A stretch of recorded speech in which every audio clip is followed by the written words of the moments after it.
Bonjour, ça va?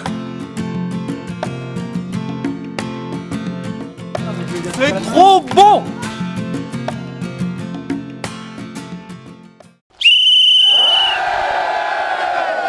L'esprit qui préside dans notre règle, et ce depuis le début, c'est-à-dire créer pour les participants une épreuve dans le plus pur esprit sportif et amateur. Super sympa, il y a à manger, il fait beau, les gens sont sympas, il y a la soupe avec les légumes de l'Ardèche, épluchée par madame.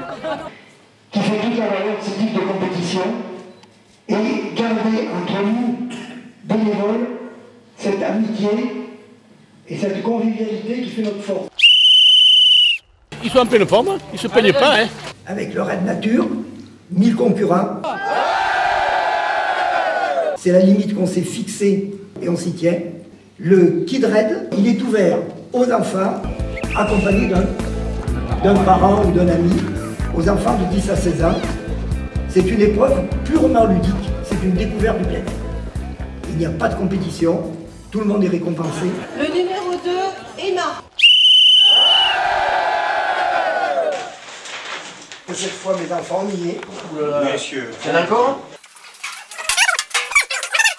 Au fond, là-bas, Ben écoute, moi je suis à la longe tout de suite. Tu remontes par Montaigu et tu reviens par la voie royale. On ne peut gagner que sur le VTT. Là, ils vont pouvoir se trier. C'est plus joli, et on regarde le maximum. Il faut les faire passer par celui-là aussi. Si tu prends à gauche, tu vas être obligé de mettre encore quelqu'un ici. Donc la question c'était si vous avez, j'espère que vous n'avez pas déjà commencé à vous saluer. Bon, si vous voulez bien, on ouvre la réunion alors.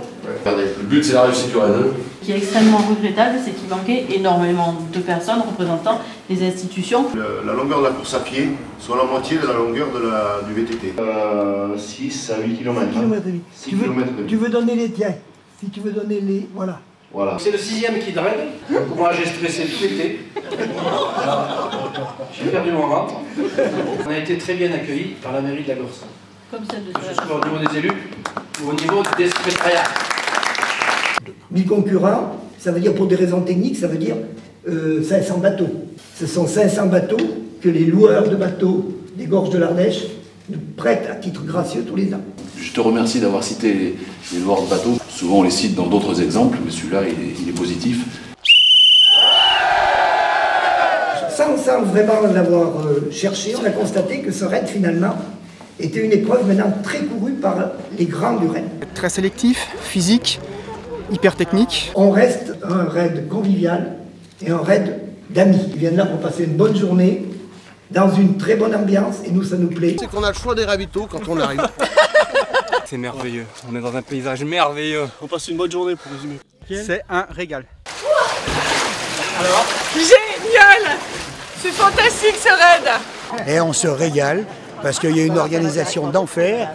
On a... Tous les bénévoles sont très très sympas. Et puis on s'amuse et puis ça nous fait rester jeunes jusqu'au bout. Ça engage un certain nombre de bénévoles. Toute l'année, on va dire quelques bénévoles, une dizaine de bénévoles qui sont présents toutes les semaines. Une vingtaine de bénévoles qui sont sur les chemins pour entretenir les chemins. Une grande partie de l'année, de décembre au raid. Le chemin, dégager le chemin là, c'est un travail de titan. Ben oui, bien sûr, tous les mardis, les mamans, les broussailles, et le vendredi, ce sont les hommes.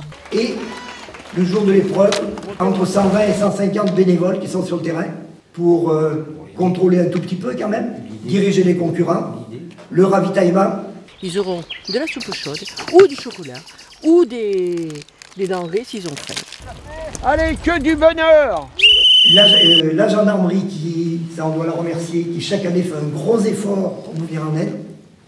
Et bien entendu, étant donné que l'amicale des sapeurs-pompiers est organisatrice du raid, les sapeurs-pompiers, et nous avons chaque année sur le terrain une quarantaine de sapeurs-pompiers, plus le groupe d'intervention en milieu périlleux, le GREM, qui participe à la sécurité du Marais.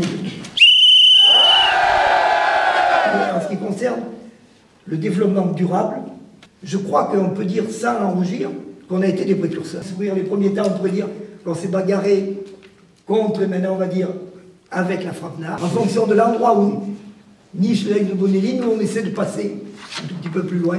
On est un site Natura 2000, la vaisselle, le bio au maximum, les rivalises floquées à notre nom. Comme ça, s'il y a des problèmes, c'est la nôtre et c'est pas celle des autres.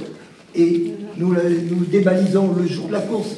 Les gobelets réutilisables, l'imprime-verre, le site internet pour les inscriptions pour éviter le papier au maximum.